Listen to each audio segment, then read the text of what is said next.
석파천이 두 번째 72초의 검법을 펼치게 되었을 때 처음 펼쳤을 때보다 훨씬 위력이 있었다. 더군다나 간혹 그 기세를 그대로 빌어서 반격을 하기도 하고 해소를 하는 초식도 한결 빨라져 있었다. 근근히 석파천이 그가 알고 있는 40여 초의 검법을 두 번째로 펼쳐내게 되었을 때 민유는 남편과 백만검이 여전히 결투를 벌이고 있는 것을 보고 생각했다. 다음 72초가 끝나면 내가 뛰어들어 도와야겠다. 백만검과 계속 이런 싸움을 할 필요 없이 오가를 데리고 여기를 떠나야지. 그때 마침 석파천이 일검을 찔러왔다. 그녀는 황급히 검을 들어 막았다. 곧이어 그녀는 1초를 반격했는데 1초의 해소법을 석파천이 알고 있는 터라 충분히 해소시키리라 생각했다. 그런데 바로 이때 갑자기 주위가 캄캄해졌다. 원래 대전 안에 켜놓았던 촛불이 모조리 다 타버리면서 불이 꺼지고 만 것이었다. 민유는 일검을 뻗쳐냈다가 촛불이 꺼지는 것을 보고 즉시 초식을 거둬들였다. 석파천은 한 번도 대결 경험이 없었던 터라 눈앞이 캄캄해지자 뒤로 물러서지 않고 오히려 앞으로 마주 나가 민유가 한 옛날 일을 이야기하고 자기에게 검법을 가르쳐준 은덕의 사의를 표하려 하였다. 그가 한 걸음 갑자기 내딛게 되었을 때 그만 미처 거두어들이지 못한 민유의 검끝에 부딪히고 말았다.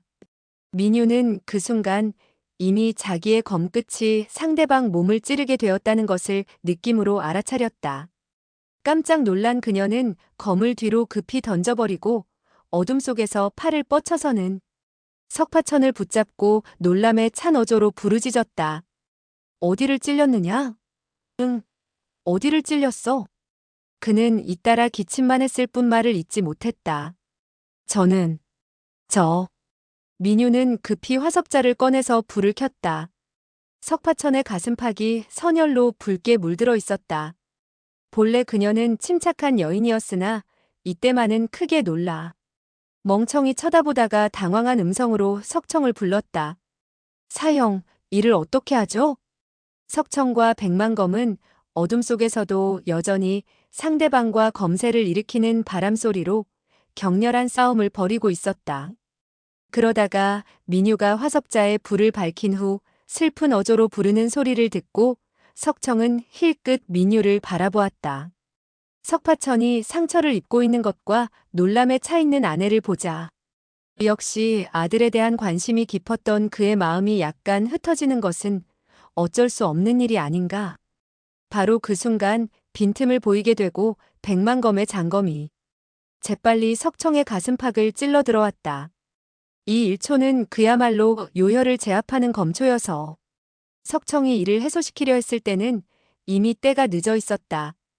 백만검의 장검이 어느덧 상대방의 가슴팍과 여덟치밖에 되지 않는 곳에 이르게 되었고 곧이어 검이 걷어들여졌다. 조금 전 민유가 검으로 백만검의 요혈을 겨누었다가 곧 거두어들였던 것처럼 그 빚을 갚은 셈이 되었다. 석청은 아들의 상처가 염려되어 그와 같은 문제를 따지고 들 여유가 없었다. 재빨리 그는 석파천의 상처를 살폈다. 가슴팍에서 선혈이 새어나오는 것을 보고 그렇게 깊은 상처를 입은 것이 아님을 알았다. 원래 민유는 검의 끝이 인체에 부딪히는 느낌을 받게 되었을 때 재빨리 검을 움츠러들이고 곧바로 뒤로 던져버린 것이었다. 석청과 민유는 그제서야 약간 마음을 놓았다. 그런데 이때 한 자루의 싸늘하기 이를 데 없는 장검이 석파천의 목을 겨누고 있는 것이 아닌가. 그는 바로 백만검이었다. 백만검은 싸늘한 어조로 입을 열었다. 자제분이 나의 딸을 욕되게 하여 내 딸이 어린 나이에 벼랑 위에서 몸을 던져 자결을 하고 말았습니다. 나는 이 원한을 갚지 않을 수 없습니다. 그는 잠시 여유를 두었다가 다시 말했다. 두 분이 이 아이를 데리고 능소성으로 가는 것을 허락한다면 적어도 2달 동안은 목숨을 부지하겠으나 억지를 쓴다면 이 일검의 요절을 내고 말 것입니다. 석청과 민유는 서로 얼굴만을 쳐다보았다. 민유는 몸을 부르르 떨었으며 백만검이 반드시 자신이 한 말을 실천하는 사람인 것을 익히 들어 알고 있던 터라 어찌할 바를 몰랐다. 백만검이 일검을 찌르게 될 즈음에 그들 두 사람이 합심해서 그를 죽인다 하더라도 아들의 신상에 도움이 될 것 같지 않았다. 석청은 눈짓을 하고 손을 뻗쳐 아내의 손목을 잡았다. 그리고 그대로 대전 밖으로 달려나갔다. 민유는 대전 문을 나서게 되었을 때 뒤를 돌아보았다. 이때 석파천은 땅바닥에 주저앉아 있었는데 아들을 바라보는 민유의 눈초리는 부드럽고 온화했으나 또한 처량한 빛이 역력했다. 그러나 눈 깜짝할 순간 그녀의 손에 들려졌던 화석자의 불이 꺼지면서 대전 안은 다시 칠흑과 같은 어둠 속에 휩싸이고 말았다. 백만검은 몸을 옆으로 돌리고 석청 부부의 발걸음 소리가 멀리 사라지는 것을 듣고 있었다. 그는 그들 부부가 반드시 그대로 물러서지 않으리라고 생각했다. 차후 능소성으로 가는 도중에 반드시 무수한 풍파가 기다리고 있을 것이라 내다본 것이었다. 그러나 지금 당장은 그들이 다시 돌아오지 않으리라 판단하고 조금 전 검법의 대결을 돌이켜보았다. 실로 한평생 겪어보지 못했던 위험한 순간들이 아닌가.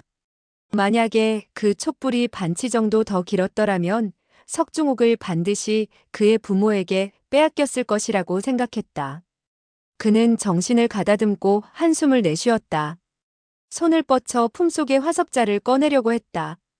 한데 품속을 뒤지게 되었을 때 그는 장락방의 총타에 들어서기 전에 사제 문만부에게 주었다는 사실을 생각했다.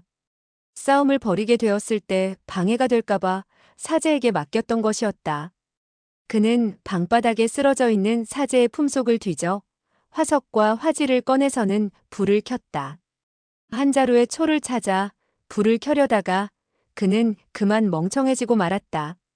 발 아래에 있어야 했던 석중옥이 이미 사라지고 보이지 않았던 것이다. 그는 경악한 나머지 사방을 두리번거렸으나 석중옥이 없는 것을 보고 등골이 오싹해지는 느낌을 받지 않을 수 없었다. 그야말로 온몸의 솜털이 곤두설 지경이었고 속으로 자기도 모르게 중얼거렸다. 이게 도깨비 장난인가? 도깨비 장난이 아니라면 다친 몸으로 석중옥이 눈 깜짝할 사이에 종적도 없이 어떻게 사라졌느냐 하는 것이었다. 더군다나 그가 아무런 느낌도 받지 못했는데 석파천이 사라지고 말았으니 그의 놀람은 여간 큰 것이 아니었다. 그는 곧 화석자를 내던지고는 장검을 들고 토지묘 밖으로 달려나가 사방을 살폈으나 사람은커녕 그림자조차도 찾아볼 수가 없었다. 그는 처음 유령이 있는 것이 아닌가 하고 생각했으나 곧 자기가 땅바닥에 쓰러져 있는 사제의 품속에서 화석과 화지를 더듬고 있을 때 호시탐탐 노리고 있던 그 누가 나타나서 석중옥을 구해간 것이란 사실을 깨달았다. 10중 8구 폐의원의 짓이라고 여겼다. 그리하여 그는 급히 지붕 위로 날아올라가 사방을 살펴보니 동서쪽에 몸을 숨길 만한 숲이 보였다. 그는 즉시 그 숲가로 달려가 호통을 내질렀다. 몸을 숨기는 자를 어찌 호걸이라 할 수 있겠는가? 빨리 나와서 사생결단을 내자. 숲속에서는 아무런 인기척도 들리지 않았다. 그는 다시 부르짖었다. 폐의원, 당신이요? 숲속에서는 여전히 대답이 없었다. 이때 그는 저기 숲속에서 벼락같이 암산을 가해오면 자기 자신이 위험해진다는 사실을 돌보지 않고 검을 들고 숲속으로 뛰어들었다. 그 숲속은 텅 비어 있었고 차가운 바람만이 소나무 가지와 나뭇잎들을 우수수 떨어뜨리며 지나갔다. 백만검은 노기가 차츰 가라앉는 것을 느꼈다. 조금 전의 일전으로 그는 천하 영웅들을 얕보아서는 안 되겠다는 생각을 가지게 되었는데 이 무렵 그는 하늘 위에 하늘이 있고 사람 위에 사람이 있다는 말을 새삼 깨닫고 있었다.